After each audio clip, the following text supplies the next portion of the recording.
Hey dudes, welcome to Splat from the Past, the only 80s themed horror sci-fi show where things could get totally radical. Now today, I will be welcoming the star of the 1968 Japanese sci-fi classic Gamera versus Viras, aka Destroy All Planets, Carl Craig. Yes, I've been wanting him on the show for a long time. Carl Craig is coming on today. We're going to talk about his memories of making that movie when he was only 11 years old, playing a Boy Scout on the beach as a UFO and a dinosaur like Godzilla creature is attacking the beach. And it's going to be great to have him on today to discuss his memories of it. He's going to be my second Japanese sci-fi movie guest. Last year I had Linda Miller on, and this year I get to have Carl Craig, and it is going to be spectacular. So yeah, here is my interview with Carl Craig.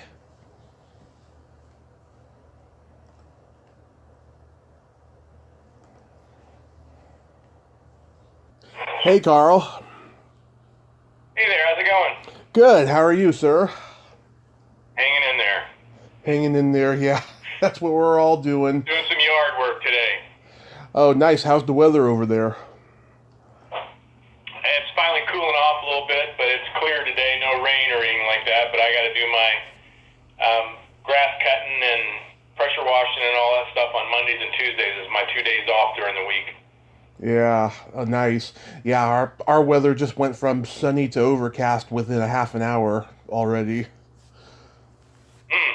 Been happening. All I can remember going through Redding, California was all my tire sensors were going off in my rental vehicle. Yeah.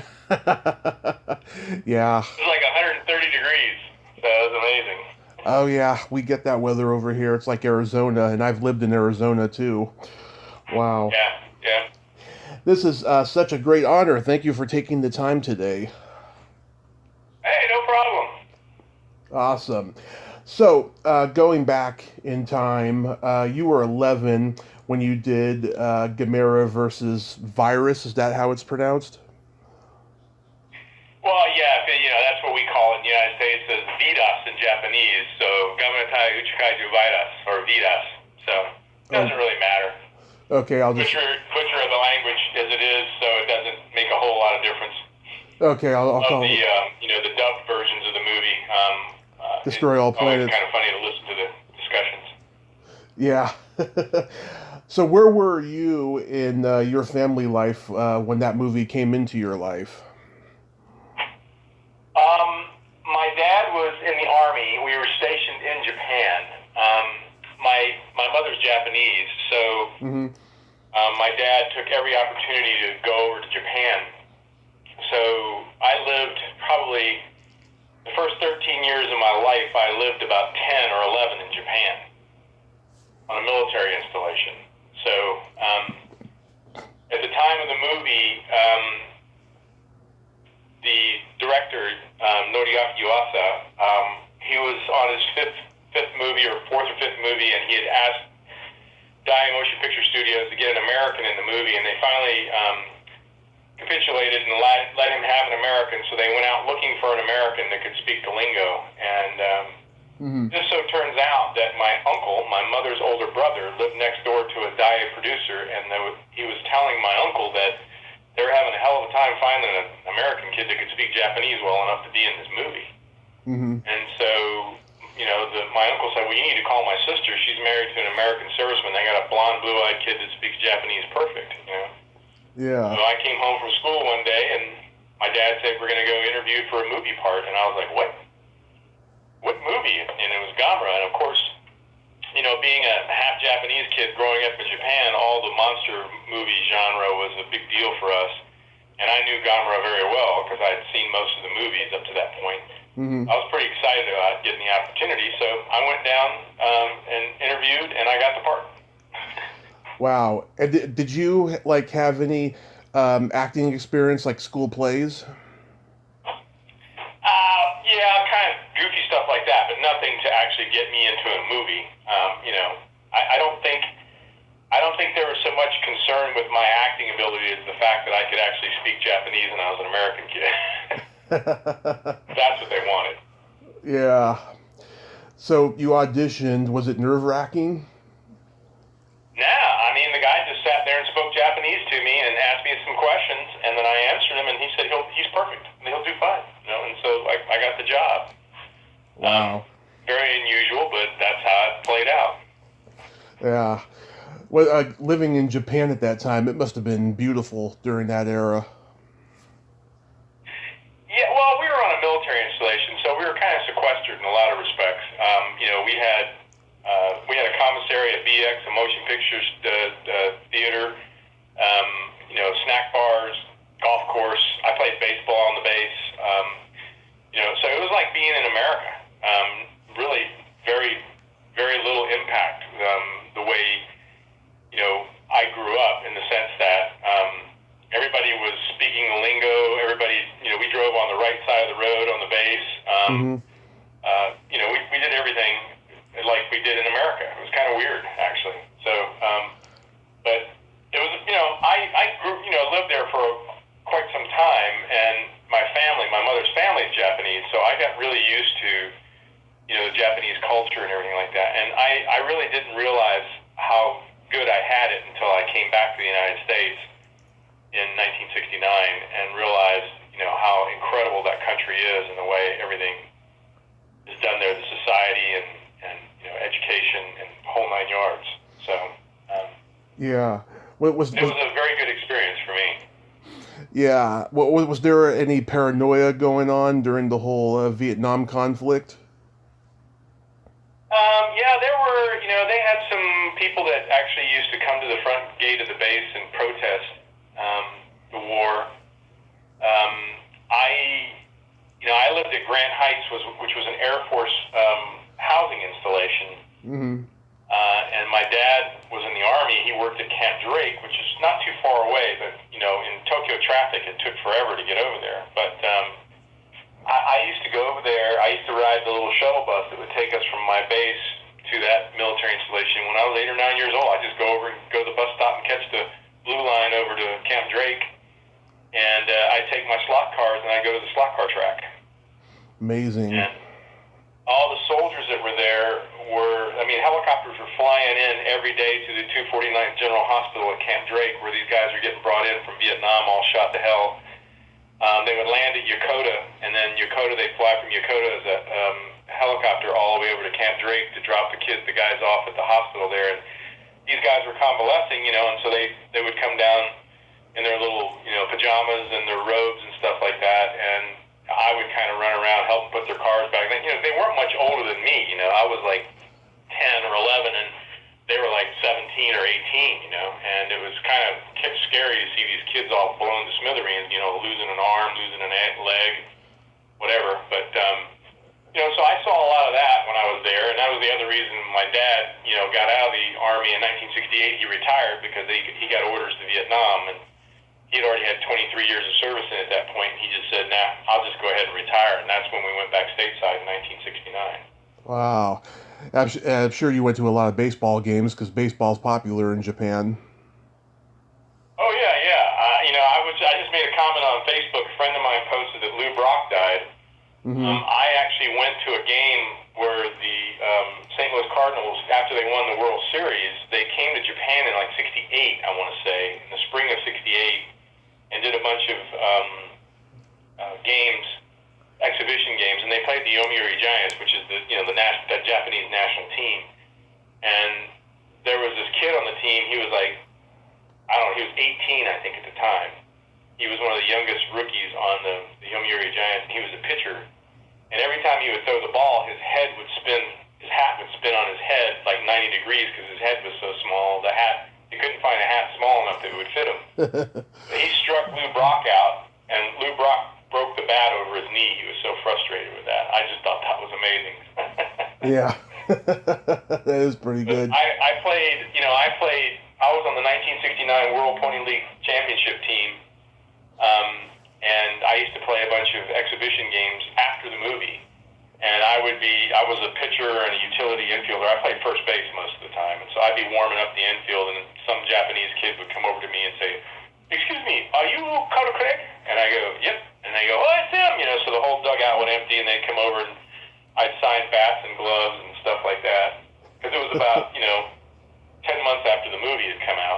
Yeah. So I had a great opportunity to sign autographs and hang out with the Japanese kids. And everywhere I went, when I went to my grandmother's house, my uncle's house, or my aunt's house, most of the kids recognized who I was. So I couldn't go very far without somebody coming over and asking me if were you Jim Morgan in the movie? I was like, yep, that was me. So it was an interesting experience. Yeah, and that's before the internet. Yeah. Well, the whole thing is kind of funny. We came back in 1969, and it took us a while to get a house, and we finally moved in about the second week of September. And so I finally went to school. I got to go to school about 2 weeks late, and one night we got one of those 1 a.m. phone calls, and those are typically not good phone calls, but it was my aunt, my father's youngest sister, calling us at 1 o'clock in the morning saying, turn on the television set. Carl is on the TV. He's on Channel 12 out of Augusta. Mm-hmm. And so we, turned our TV on, and there was this show on this channel 12 out of Augusta, Georgia. It was called Shock Theater every Saturday night at like midnight. And they would play, goofy movies and horror movies and stuff like that. And so that night they were playing my movie. And what was funny was, it was already the Sandy Franks dubbed version. Yeah. So here I was speaking English, and because I didn't speak English in the movie except for a couple of, bit pieces that I spoke English. I spoke Japanese in the whole movie. Right. So there was this dubbed voice coming out of my mouth in this movie. And so the next morning, my dad called the local station and said, hey, can we get a copy of that movie? That my son's in that movie. And they were saying, what are you talking about, man? It's a 35 millimeter film. We're just rolling around all the franchises in the area, and, it goes to the next town, and they just show it on the screen and whatever. So that was the first time I ever saw it, was, 1969. Mm-hmm. About a year and a half after I actually made the movie, it was already in America, dubbed in English on the television screens. So, and it wasn't until many, many years later that I actually had an encounter. I was working for the U.S. Customs Service in Miami.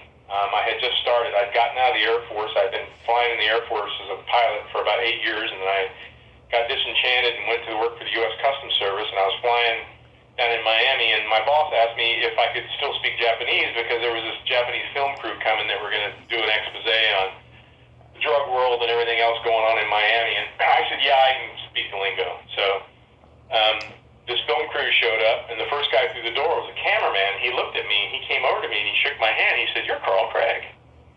I said, yeah. And so he turns around and tells, hey, this guy was a movie star in Japan, Yeah. And so everybody was cracking up and laughing. My boss was going, what? What's going on with that? So anyway, when we finished the shooting, I went around, I translated for them and everything, and kind of kept them safe so they wouldn't walk into, propellers or rotor blades or whatever. And they did their thing, and at the end of the program, the producer came over and said, hey, is there anything I can do to, repay you for all this hard work? And I just said, hey, if you go back to Japan, if you find a copy of my movie, send it to me. Sure enough, about 2 weeks later, I got this DHL package in the mail, and it was a VHS tape of my movie. Mm-hmm. Price tag was 14,900 yen, which is about $150 back then. Wow, that is cool. It was cool. the Japanese version of my movie, the original version of my movie, where I spoke Japanese. Wow. So that was the first time I actually realized that, hey, this is a pretty significant, deal. The funny thing that I didn't even really catch it at the time, but what they did was they pronounced my name and retranslated my name to Curl, K-U-R-L, Crane, C-R-A-N-E. In the phonetic alphabet in Japan, when you phoneticize my name is Karu Kure-I-Gu. Mm-hmm. I have no idea how they came up with Crane. Curl I can understand. But so my name was Kurlcrane, and so for many, many years, that's what everybody knew my name as until 1999 or 2000 when I was in San Diego. Mm-hmm. I got my first cable modem, and I decided my first search was going to be Gamera, and I ended up searching this guy. I found this guy's website. He had back at that time, there were I think there were 11 movies, maybe 9, 10 movies in the genre. Yeah. And he had a little capsule on each one of the films. And when he got to mine, it said Pearl Crane, starring as Jim Morgan. So I clicked on his link and I sent him an email and I said, all this was new back then, hyperlinks and all that stuff. And I clicked on the email and I said, hey, my name's really Carl Craig. I played Jim Morgan in the movie, and he writes me back and says, yeah, thanks for, stopping by or whatever. Yeah. So I scanned a couple of pictures out of my scrapbook and I sent them to him.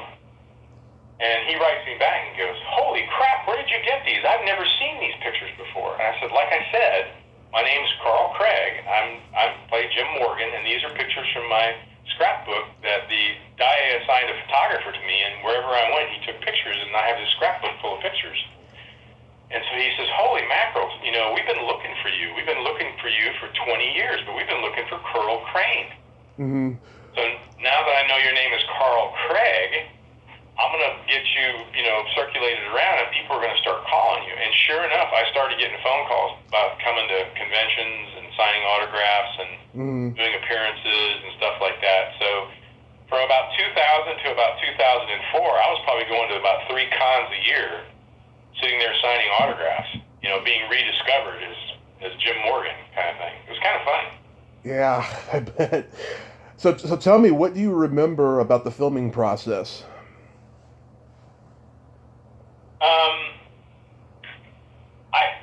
I just recently did an entire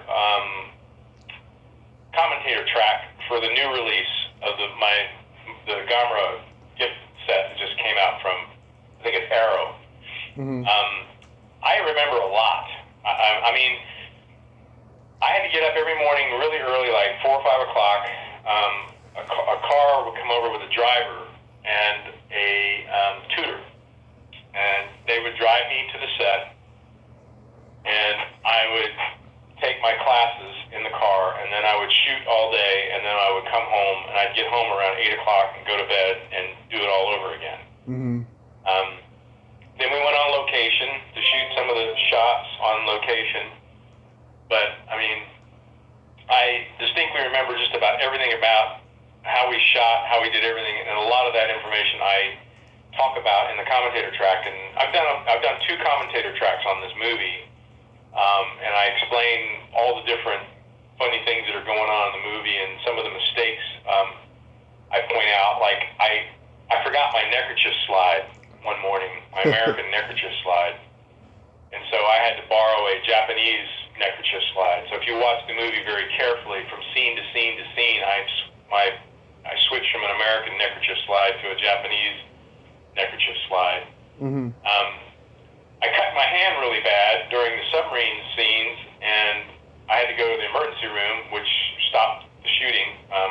Yuasa wasn't too happy about that. Yeah. But I had a Band-Aid put on my finger and like a prophylactic, a rubber cover to go over my finger so I wouldn't get it wet.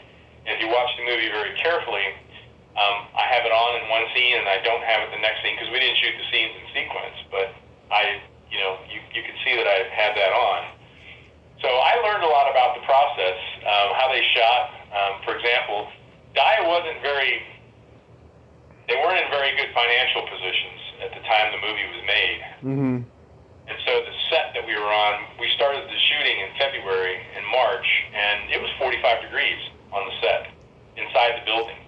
They were burning wood in a 55-gallon drum so we could keep our hands warm and stuff. And if you watch the movie, you can see condensation coming off our breath because it was so cold inside the studio. Tricks on how we did when I lassoed people's arms. I got to go see some of the men in the rubber suit scenes where they're knocking down buildings and things like that. And I mean, I was absolutely blown away, back then, how cool that was. When you look back on it now, it's pretty cheesy. They used a lot of piano wire, and the guy in the rubber suit is just, it's just funny now when you look at all the capabilities of, digitized graphics and stuff like that. Yeah. Back then, it was really a guy in a rubber suit and miniatures. And so a lot of that was absolutely mind-boggling to see and watch. And then when you look back on it now, I was showing my daughters the movie the other night, and they were just like chuckling. Like, what is that? What are you doing? Kind of stuff. So yeah. it's actually kind of comical. But it was a fun experience.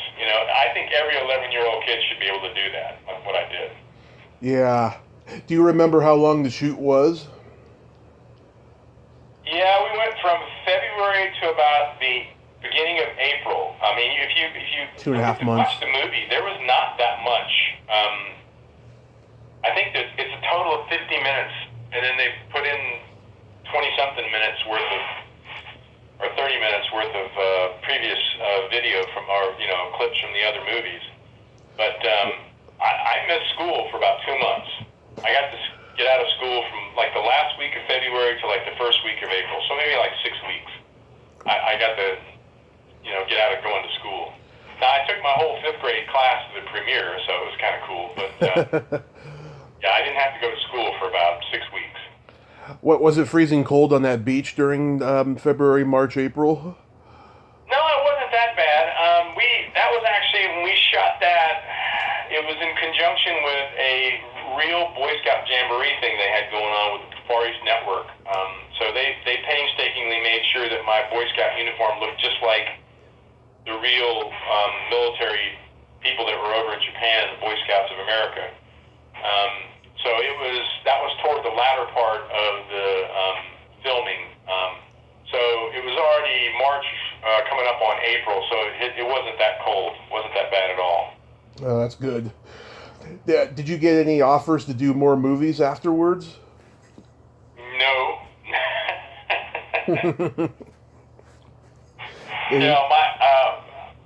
It's funny when you look back on like I said, all the stuff that I did. I wasn't an actor. I didn't have any acting skills. But at the same time, if you're a kid, you just, they would coach you and say things like, you need to do this or whatever. And, I go, okay, so like Linda Jo Miller, I don't know if you know Linda Jo Miller. I know Linda, yeah. Yeah. So she lived in Japan at the same time I did. Mm-hmm. I was like 10 or 11, and she was like 18.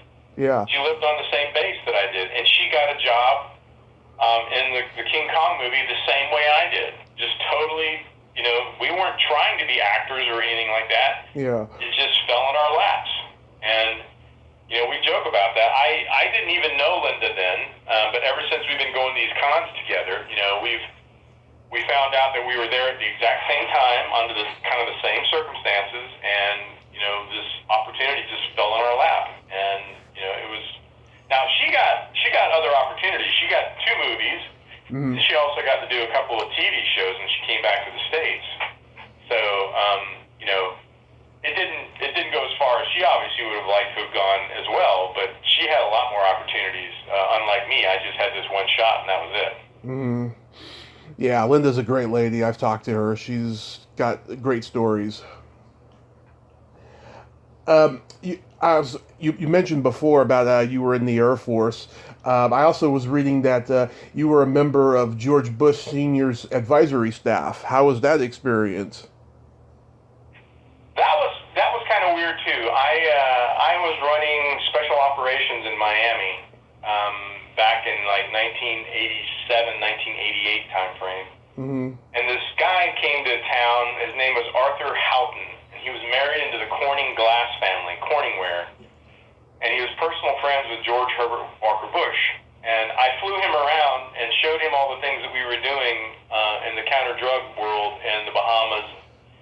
And at dinner one night, he said, we need somebody like you to work for the president. Would you like to work for the president? And I was like, yeah, sure, whatever. About 2 weeks later, I got a phone call that said, come to Washington. There's a job for you at the White House. And, I was like, I thought somebody was yanking my chain. But sure enough, I came up, and I was on Bush's staff from 1989 to 1993, and then I worked for Clinton for 1 year. Oh, nice. So, yeah, that was a pretty interesting experience, working at the White House, having a business card that said, Office of the President on it. And I got some pretty interesting opportunities. For example, each Christmas party each year, we would actually go to the White House, and the White House staff back then was 4,500 people, so we had to split the party up. The Christmas party was three parties, about 1,500 each. We'd all file into the White House, and George and Barbara would come down and shake hands and say hi to everybody. And then we would do the Easter egg roll every year on the South Lawn. And then we had the fireworks with ice cream and Pepsi, on the South Lawn, looking at the monument every year. So I'd take my family to that. Mm-hmm. So I'd get a free, Christmas ornament every year, White House Christmas ornament. So I've got tons of those. And I just discovered the other day all my water paintings of each Christmas invitation that I got each year was a miniature of an actual watercolor of the White House, something in the White House, and it was basically personally addressed to me. And so I've got all these framed watercolors of the White House where these people worked there and made all those, and then were given to us employees. I've got my George Herbert Walker Bush signed picture right behind me in my office, and I also have one from Dan Quayle. I wanted him to say potato or write potato on that one, Mm-hmm. So yeah, that was a pretty interesting tour. When I came back to headquarters the second time, I was on Secretary Ridge's staff when Homeland Security was created. So I got to work for some pretty interesting people. I worked for Bill Bennett at the Drug Czar's office. I worked for Secretary Ridge when Homeland Security was originally created. My law enforcement claim to fame is my team, one of the teams that worked on my operational staff, captured the Beltway sniper in D.C. back in 2002. Yeah. Did any of these people know who you were? As a movie star? Yeah. No. Okay. No, none of them did. Now, I say it was really funny. On a couple of occasions, I got stopped in Washington, D.C. back in like 94. Mm-hmm. Would ask me if I was the vice president. What was his name? He invented the internet, remember? Oh. Not Al Gore, right?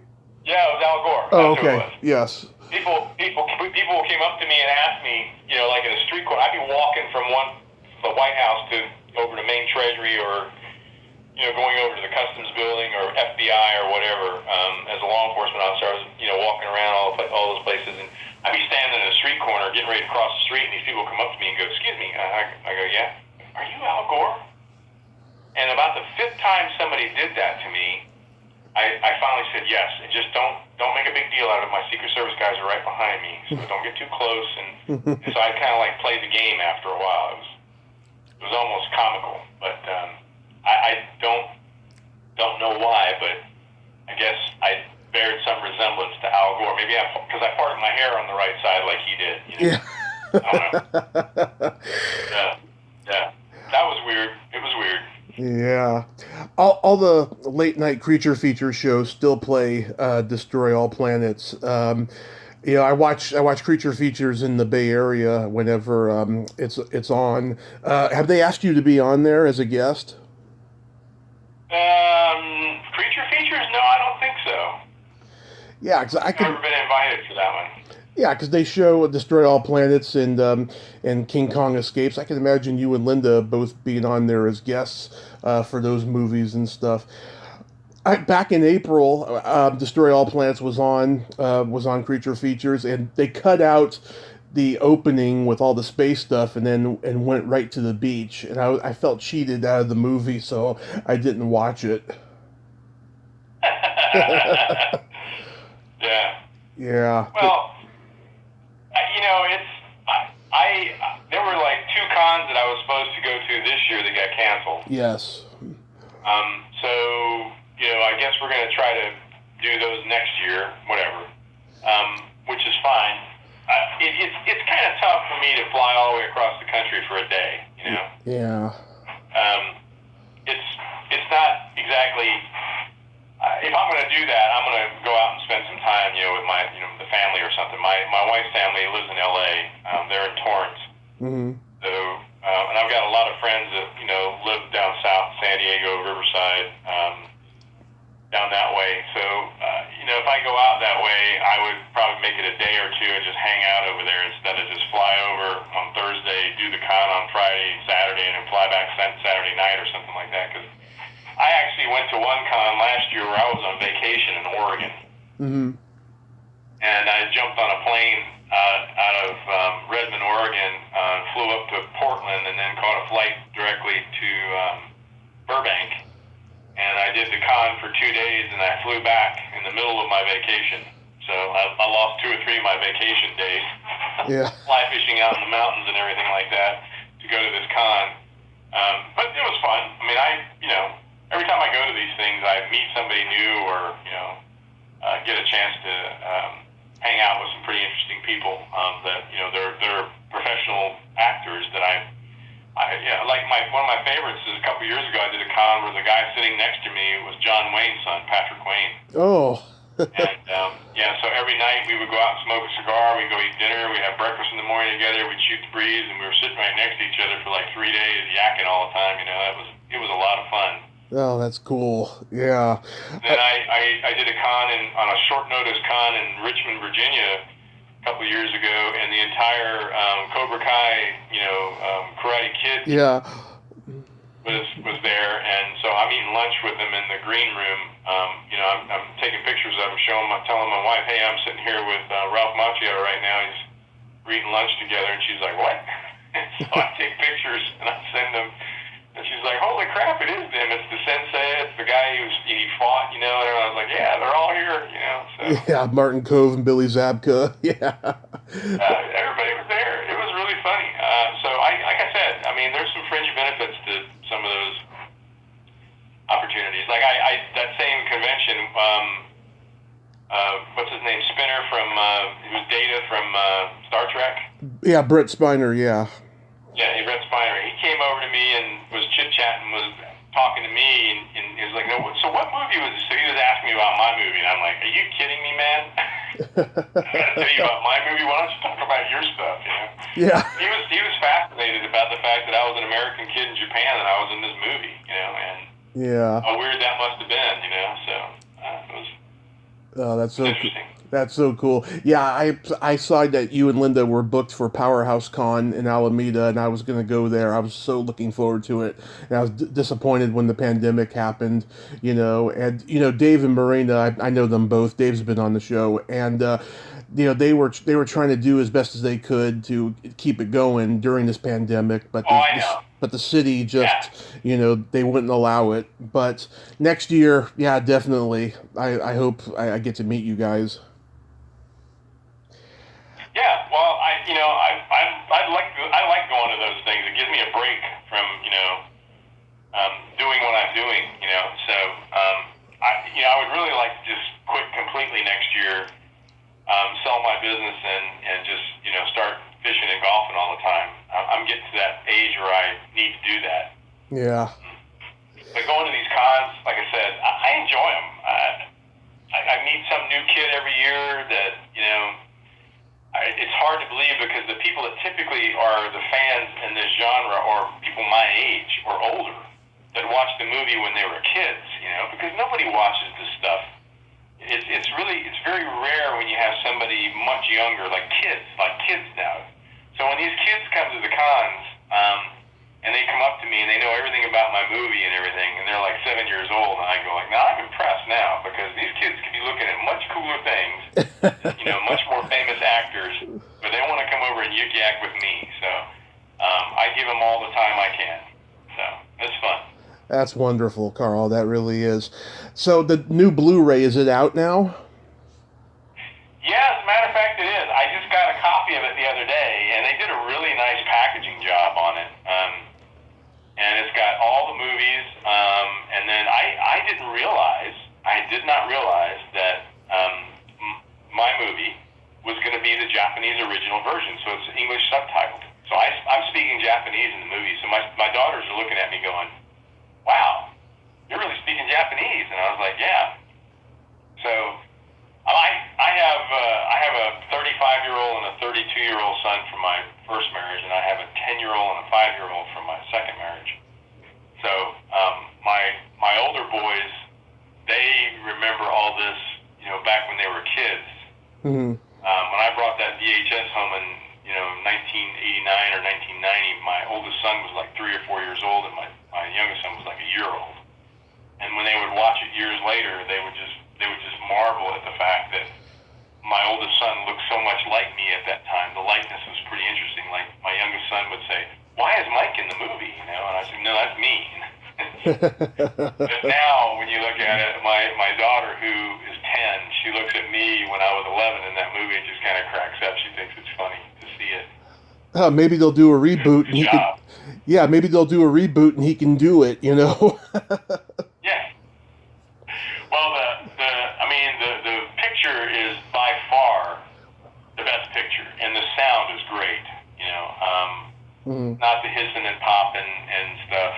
I've got like 100 copies of the Sandy Frank version, and I've got, I get the other version that came out many years ago, the 2010 release, where they had me do a commentator track on it. I get to copy him anytime I want and sign him as autographs. That was the deal that we made instead of them paying me to do the job. So I do those whenever I can. But yeah, this new version is clean as a whistle, very, very crisp picture, and nice sound. So Nice. It's by far the best one that they've ever come out with. Nice. Packaging is awesome. Awesome. Yeah, I'm gonna definitely buy a copy of it, and maybe have it signed by you when I go to the con next year and see you there.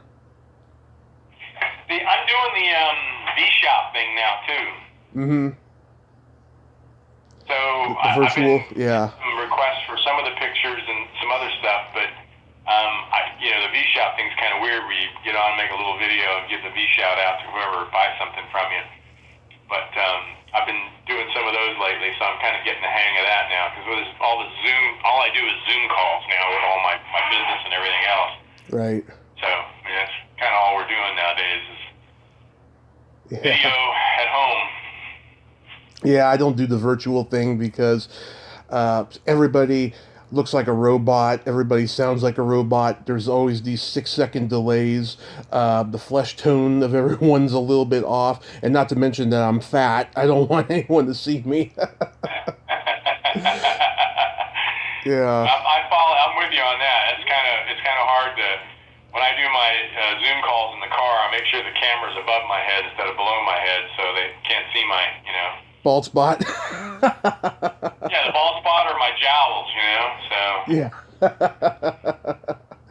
Carl, thank you so much for coming on today. This was a lot of fun, and it was a pleasure. Yeah, it's a pleasure. Yes. Hopefully we'll see you next year. Hopefully, yep, see you next year, and you have yourself a great day over there, and stay safe. Okay, you too. Talk to you later. Bye. Talk to you later. Bye.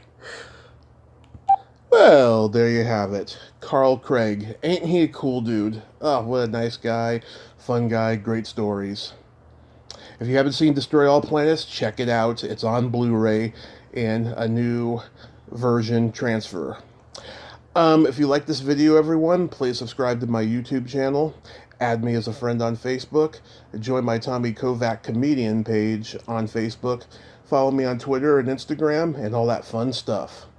Well, that's all the time we have this week on Splat from the Past. Until next time, this is Tommy Throwback Kovac saying, there's no shame in living in the past, because the present sucks. Later, dudes!